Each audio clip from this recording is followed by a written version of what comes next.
The moment the stranger stepped beside me for a simple vacation photo, I thought it would be another forgettable memory captured on someone's phone. But just before the camera flashed, she leaned in with trembling eyes and whispered, "Come closer."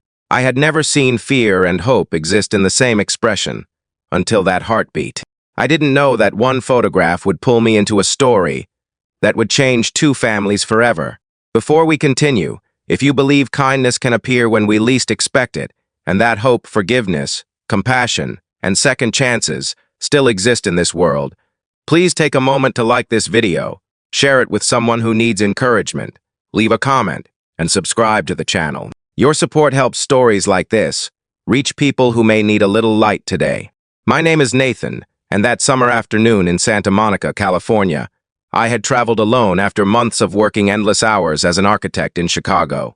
My father had passed away the previous winter, and ever since then, I had carried a quiet loneliness that even busy days couldn't silence.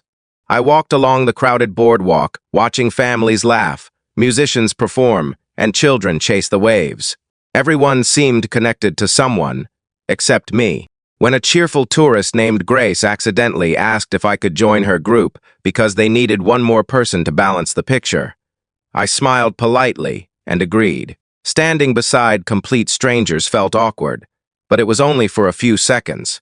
As everyone gathered, I noticed a young woman named Rebecca standing beside me. She looked calm on the outside, but her hands were tightly clasped together as though she was trying to hold herself together. Just before the picture was taken, she quietly whispered, "Come closer." At first, I assumed she simply wanted everyone to fit into the frame, but when I stepped closer, I noticed tears gathering in her eyes. She forced a smile for the photograph, yet something inside her seemed deeply unsettled. After the group dispersed, I expected never to see any of them again. Instead, Rebecca caught up with me near a small coffee shop overlooking the ocean. She apologized for making things awkward and admitted that seeing me standing a few feet away had completely surprised her. She explained that I looked remarkably similar to her older brother, Aaron, who had disappeared from her life nearly 15 years earlier after a painful family misunderstanding. She wasn't confusing me with him anymore, but for a single moment, seeing someone who carried the same gentle expression had overwhelmed her emotions. We spent the afternoon talking as strangers who somehow felt familiar. Rebecca shared how her family had slowly fallen apart after her parents divorced. Pride had replaced forgiveness, and years passed without anyone reaching out. Her mother prayed every Sunday that her son might come home someday, but nobody knew where he had gone. Listening to her story reminded me of my own regrets. After my father's death, I realized how many conversations I had postponed, because I believed there would always be another tomorrow. The following morning, Rebecca invited me to attend a small community charity event where volunteers packed food boxes for struggling families. She said, helping others had become the only thing that gave her peace while carrying unanswered questions. I agreed without hesitation. Throughout the day, I watched her smile brighten the faces of elderly neighbors, single parents, and veterans. Although she carried sadness, she refused to let it harden her heart. Her quiet compassion inspired everyone around her, including me. Later that evening, we sat watching the sunset over the Pacific Ocean. Rebecca admitted that meeting a stranger who reminded her of her brother had done something unexpected. It had convinced her to stop waiting for life to fix itself.